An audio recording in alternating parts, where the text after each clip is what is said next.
अस्सलामुअलैकुम। आज हमारा न्यूमेरिकल एनालिसिस का लेक्चर नंबर 11 है, जिसमें हम जैकोबियन मेथड को डिस्कस करने वाले हैं।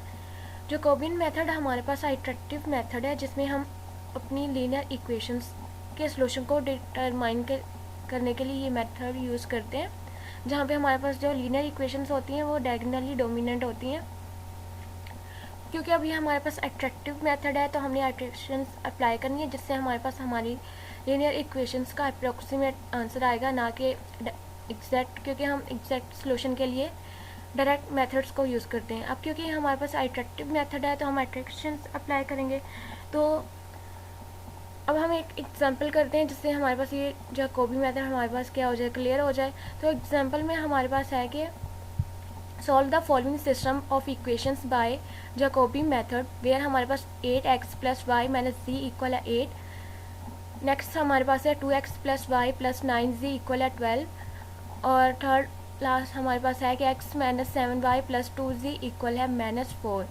ये हमारे पास लीनियर इक्वेशंस गिवन है। अब हमने इस पर जैकोबी मेथड अप्लाई करना है, यानी इसकी अप्रोक्सीमेट सॉल्यूशन फाइंड करना है। तो स्टेप 1 में हम सॉल्यूशन में क्या करेंगे कि हमारे पास है कि the given system can be written. हमने सिंपली क्या किया, हमारे पास जो तीन यहाँ पे लीनियर इक्वेशंस हैं, यहाँ पे हमारे पास वेरिएबल क्या एक्स वाई जी। तो हम क्या करेंगे, इन तीनों इक्वेशन से हम एक्स वाई जी की वैल्यू फाइंड कर लेंगे। तो उसके लिए हम क्या करेंगे, हमारे पास एक्स इक्वल आ जाएगा। सिंपली हमने यहाँ पे क्या किया है, इसको x की वैल्यू को फाइंड करने के लिए सिंप्लीफाई किया, यानी हमने क्या किया 8x को यही रहने दिया, बाकी हमने पॉजिटिव y माइनस जी को इक्वल की दूसरी साइड पे ले गए। तो ये हमारे पास हो गया 8 माइनस वाई प्लस जी। और इसी तरह अब हमारे पास जो 8 है, जो लेफ्ट साइड पे x के साथ मल्टीप्लाई हो रहा था, ये दूसरी तरफ जाके क्या हो जाएगा, डिवाइड में हो जाएगा। तो हमारे पास सिंपली x इक्वल आ जाएगा 1/8 मल्टीप्लाई 8 माइनस वाई प्लस जी। इसी तरह जब हम सेकंड इक्वेशन से y की वैल्यू फाइंड करेंगे, तो सिंपली हमारे पास y लेफ्ट साइड पे रहेगा, जबकि जो x का वेरिएबल है x और z वो हमारे पास राइट साइड पे ट्रांसफर हो जाएंगे। तो हमारे पास y इक्वल आ जाएगा 12 माइनस 2x माइनस 9z के। इस तरह जब हम z फाइंड करेंगे, तो हमारे पास आ जाएगा 1/2 multiply -4 minus x plus 7y। सही है। अब हमने इक्वेशंस को अरेंज कर लिया। अब हमने क्या करना है, इस पे इनिशियल वैल्यू, या हम इसे इनिशियल सोल्यूशन भी कह लेते हैं, जो कि हमारे पास होगा x equal to 0, y equal to 0, z equal to 0 put on right hand side. जब हम इन तीनों इक्वेशंस के राइट साइड पे x equal to 0, y equal to 0, z equal to 0 यानी इनिशियल सोल्यूशन या वैल्यूज पुट करवाएंगे, तो हमारे पास सिंपली x का आंसर क्या आ जाएगा, ये भी 0 हो जाएगा और ये भी, और 8 डिवाइड बाई 8 हमारे पास इक्वल आ जाएगा 1। इसी तरह जब हम सेकंड में y की वैल्यू फाइंड करने के लिए x और z की प्लेस पे 0 0 पुट करेंगे, यानी इनिशियल सोल्यूशन पुट करेंगे, तो हमारे पास आ जाएगा y इक्वल है 12। इस तरह z में जब हम x और y की प्लेस पे 0 0 पुट करेंगे, तो सिंपली यहाँ पे हमारे पास आंसर क्या आ जाएगा, -2। यहाँ पे हमने जस्ट अभी इक्वेशंस को सिंप्लीफाई किया है, यानी वेरिएबल एक्स वाई जी की वैल्यू फाइंड की है, और उसमें हमने इनिशियल सोल्यूशन पुट किया है, जिससे हमारे पास x equal to 1, y equal to 12 और जी इक्वल टू -2 आंसर आ जाएगा। लेकिन ये हमारे पास डाइवर्जन है, क्योंकि जब हम अगेन इन जो हम लोगों ने एक्स वाई जी की वैल्यू फाइंड की है, इन्हें जब हम अगेन इस वैल्यू में पुट करेंगे इन इक्वेशंस में, क्योंकि हमने अट्रैक्शंस अप्लाई करनी है, तो अट्रैक्शंस के लिए हम वैल्यूज़ को स्टेप बाई स्टेप पुट करवाते जाते हैं, कि हमारे पास जो न्यू वैल्यूज़ आती हैं उन्हें फर्दर इक्वेशंस में पुट करवा के फिर फर्दर न्यू वैल्यूज़ फाइंड करते हैं। तो जब हम इन्हें जो अभी हमारे पास न्यू वैल्यूज़ आई हैं, इनको इक्वेशंस में पुट करवाएंगे, तो हमारे पास नेगेटिव में आंसर आएगा। जैसे कि अगर हम यहाँ पे फर्स्ट इक्वेशन को ले लेते हैं, इसमें जब हम y और z की जो हमारे पास न्यू वैल्यूज़ आई हैं उन्हें पुट करेंगे, तो हमारे पास आएगा 8 माइनस 12 प्लस -2। तो जब हम इसको सिंप्लीफाई करेंगे, तो हमारे पास माइनस समथिंग आंसर आएगा। इसी तरह जब हम y में x और z की न्यू वैल्यू यानी 1 और -2 को पुट करवाएंगे, तो हमारे पास पॉजिटिव में आंसर आएगा, जो कि हमारे पास होगा 1/7। ये हमारे पास जब हमने x में y और z की न्यू वैल्यूज़ को पुट करवाया, तो यहाँ पे हमारे पास -6/8 आ गया, और यहाँ पे हमारे पास आंसर है 1/7। इसी तरह जब हम z में न्यू x की और y की वैल्यू पुट करवाएंगे, तो हमारे पास जो इसका सोल्यूशन आएगा वो हमारे पास आएगा -2/9। यानी ये हमारे पास डाइवर्ज करे, यानी हमारे पास जो साइन है वो नेगेटिव की तरफ जा रहा है। तो ये हमारे पास क्या कर रहा है, डाइवर्ज कर रहा है। इक्वेशंस डाइवर्ज इसलिए कर रही हैं क्योंकि हमने जब जैकोबी मेथड की डेफिनेशन डिस्कस की, तो उसमें हमने कहा कि हमने जैकोबी मेथड ऐसी लीनियर इक्वेशंस पे अप्लाई करना है जो हमारे पास डायगोनली डोमिनेट फॉर्म में हो। लेकिन यहाँ पे जो हमारे पास इक्वेशंस लीनियर इक्वेशंस गिवन है वो हमारे पास ऑर्बिटरी अरेंज है, यानी इन्हें डायगोनली डोमिनेट फॉर्म में कन्वर्ट नहीं किया गया। तो हमने डायरेक्ट जो हमने सोल्यूशन स्टार्ट किया, स्टेप 1 में हमने क्या किया, बस जो हमारे पास गिवन इक्वेशंस थी ऑर्बिटरी, उनसे हमने एक्स वाई और जी की वैल्यू फाइंड करी, जिससे हमारे पास ये इक्वेशन क्या डाइवर्ज कर गई।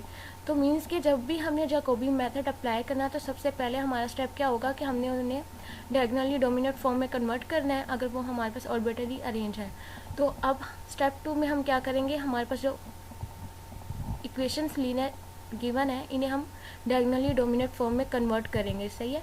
तो हमारे पास फर्स्ट इक्वेशन को देखें तो उनका, अगर फर्स्ट इक्वेशन का बाकी दो इक्वेशन के साथ कंपैरिजन करवाएं तो इसमें हमारे पास जो x के साथ कोफिशिएंट है वो ग्रेटर है बनस्बत दूसरे इक्वेशंस के। तो हमारे पास जो फर्स्ट इक्वेशन है यानी x की वैल्यू जो हमने ऊपर फाइंड की है यही रहेगी। अब हमने जो जिन इक्वेशंस को कंपेयर करवाना है वो जस्ट है सेकंड और थर्ड।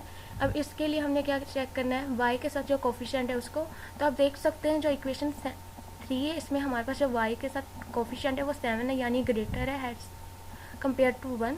तो अब हमारे पास जो सेकंड इक्वेशन होगी वो हमारे पास होगी x minus 7y plus 2z equal है -4। अब यहाँ से हमने y की वैल्यू फाइंड करनी है। तो यहाँ से हम y की वैल्यू कैसे फाइंड करेंगे, हम सिंपली -7y को यहीं रहने देंगे, बाकी हम अपने वेरिएबल को इक्वल के दूसरी साइड पे ले जाएंगे। तो जिससे हमारे पास ये होल फंक्शन नेगेटिव में कन्वर्ट हो जाएगा, क्योंकि इक्वल की राइट साइड पे हमारे पास फंक्शन क्या है, नेगेटिव। तो जब हम पॉजिटिव x और पॉजिटिव 2z को इक्वल की राइट साइड पे लेके जाएंगे तो ये भी हमारे पास क्या हो जाएंगे, नेगेटिव। और नेगेटिव को जब हम कॉमन लेंगे तो यहाँ पे हमारे पास लेफ्ट साइड पे भी क्या है, माइनस। तो माइनस से माइनस कैंसिल हो जाएगा, तो सिंपली हमारे पास 7y इक्वल हो जाएगा 4 प्लस एक्स प्लस 2z।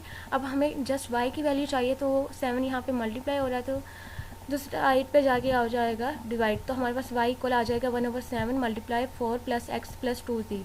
इस तरह अब हमारे पास जो लास्ट इक्वेशन बची है वो हमारे पास है सेकंड। अब यहाँ से हमने z की वैल्यू फाइंड करनी है, तो सेम इसी तरह हमने z की वैल्यू फाइंड कर लेनी है, जो कि हमारे पास है z इक्वल है 1/9 multiply 12 minus 2x minus y। तो यहाँ पे हमने अपनी इक्वेशंस को डायगोनली डोमिनेट फॉर्म में कन्वर्ट कर लिया। अब हमने नेक्स्ट क्या करना है, इस पर आइटरेशंस अप्लाई करनी है। तो अट्रैक्शंस के लिए या तो हमें क्वेश्चन में गिवन होगा कि हमने कहाँ तक अपनी अट्रैक्शंस को अप्लाई करना है, या अगर ऐसा ना हो तो फिर देन हमने क्या करना है, अट्रैक्शंस अप्लाई करनी है। और जिन दो अट्रैक्शंस पे हमारे पास सेम वैल्यूज़ आ जाएँ, यानी सेम आंसर आ जाए, तो वही हमारे पास क्या रिक्वायर्ड अप्रोक्सीमेट हमारा सोल्यूशन होगा। तो हमने जब डायगोनली डोमिनेट फॉर्म में कन्वर्ट कर लिया, अब हमने क्या करना है, अट्रैक्शंस अप्लाई करनी है। तो अगेन हम सपोज कर लेते हैं कि हमारे पास जो इनिशियल वैल्यू या इनिशियल सोल्यूशन है वो इक्वल है, x इक्वल है 0, y इक्वल है 0, z इक्वल है 0। तो यहाँ पे हम अपनी फर्स्ट आइट्रेक्शन के लिए ले रहे हैं, जिसको हम टेबल में शो करवा रहे हैं कि हमने लिखा है number of attraction x y z। फिर उसके बाद हमने एक सीक्वेंस में अपनी एट्रेक्शन लिखी है कि first second third up to sum. तो अब हमारे पास जो x y और z की वैल्यू आई थी, सिंपली हमने उन्हीं इक्वेशन को लिख लिया।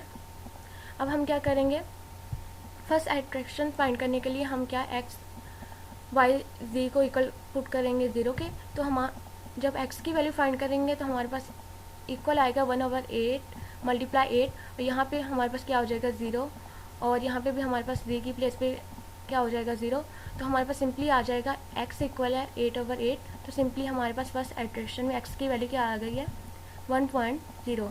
इस तरह जब हम y में x और z की वैल्यू 0 पुट करवाएंगे तो सिंपली हमारे पास आंसर क्या आएगा, 4/7। तो जब हम 4/7 को सॉल्व करेंगे तो डेसिमल में हमारे पास आंसर आ जाएगा 0.571। इस तरह जब हम z की वैल्यू फाइंड करने के लिए x और y की प्लेस पे 0 पुट करवाएंगे तो सिंपली हमारे पास आ जाएगा 12/9। और हमारे पास 12/9 को जब हम डिवाइड करवाएंगे तो हमारे पास डेसिमल में आंसर आ जाएगा 1.333। अब ये हमारे पास क्या होगी, फर्स्ट आइट्रेक्शन हो गई। तो सेकंड आइट्रेक्शन के लिए हमने क्या करना है, अब हमने y z और x की प्लेस पे ये जो हमारे पास न्यू वैल्यूज़ आए हैं इन्हें पुट करना है। यानी अब हम x की वैल्यू फाइंड करने के लिए y z की प्लेस पे 0.571 और 1.333 पुट करवाएंगे। यानी कि हम करेंगे फ्रिक्शन 8 माइनस, अब y की वैल्यू हमारे पास क्या आई है 0.571 और प्लस में हमारे पास y की वैल्यू क्या आई है 1.333 और हमारे पास डिवाइड बाय हो जाएगा 8। तो सिंपली हमारे पास जो x की न्यू वैल्यू आई है वो हमारे पास आई है 1.095। अब हमने क्या फाइंड करना है y की वैल्यू, तो y की वैल्यू के लिए हम क्या करेंगे फ्रिक्शन उसके बाद 4 प्लस x की न्यू वैल्यू अब हमारे पास क्या आई है 1.0 यानी सिंपली 1, तो 4 + 1 और हमारे पास प्लस 2 मल्टीप्लाई z की वैल्यू हमारे पास क्या है 1.333, तो आ जाएगा 1.333 डिवाइड बाय 7। तो हमारे पास इस तरह y की वैल्यू क्या आ गई है 1.095 जो कि हमने लिख दी है। अब आप देख सकते हैं यहाँ पे हमारे पास x और y की वैल्यू क्या सेम आ रही हैं, लेकिन अगर यहाँ पे अगर हमारे पास z की वैल्यू भी सेम 1.095 आ जाती तो देन हम यहीं पे अपनी आइट्रेक्शंस को स्टॉप कर देते। लेकिन जब हम इस इक्वेशन में x और y की वैल्यू पुट करवाएंगे जो हमारे पास न्यू आई थी 1 और 0.571, तो हमारे पास z की वैल्यू आएगी 1.048। इस तरह हमारे पास तीनों की वैल्यूज़ क्या सेम नहीं हो रही। इसी तरह हम अपनी अट्रैक्शंस को अप्लाई करते जाएंगे तो हमारे पास सेकंड, थर्ड, फोर्थ और फिफ्थ अट्रैक्शंस आ जाएंगे। लेकिन जैसे ही हम 6 पे पहुंचेंगे तो हमारे पास 6 अट्रैक्शन पे हमारे पास तीनों वेरिएबल का आंसर क्या आ जाएगा सेम। इस तरह जब हम अपनी 7th अट्रैक्शन अप्लाई करेंगे देन हमारे पास फिर से हमारे पास जो वैल्यूज़ x, y, z की वो क्या आ जाएंगी सेम आना स्टार्ट हो जाएंगी। तो मीन्स कि हमारे पास जो अट्रैक्शन 6 और 7 है इन दोनों पे हमारे पास जो x, y, z की वैल्यू क्या है सेम आना स्टार्ट हो गई हैं। तो मीन्स कि हमारे पास जो x, y, z है वो हमारे पास इक्वल क्या आया है 1 के। तो यही हमारे पास क्या होगा रिक्वायर्ड सोल्यूशन होगा कि हमने अट्रैक्शन अप्लाई की और जिस अट्रैक्शन पे हमारे पास x, y, z की वैल्यू सेम आना स्टार्ट हो गई तो उसी को हमने अपना रिक्वायर्ड सोल्यूशन कर दिया और यही हमारे पास अप्रोक्सीमेट सोल्यूशन है फॉर अ गिवन इक्वेशंस के लिए। तो ये था हमारे पास जैकोबी मेथड। आई होप आपको क्लियर हो गया होगा। अल्लाह हाफिज़।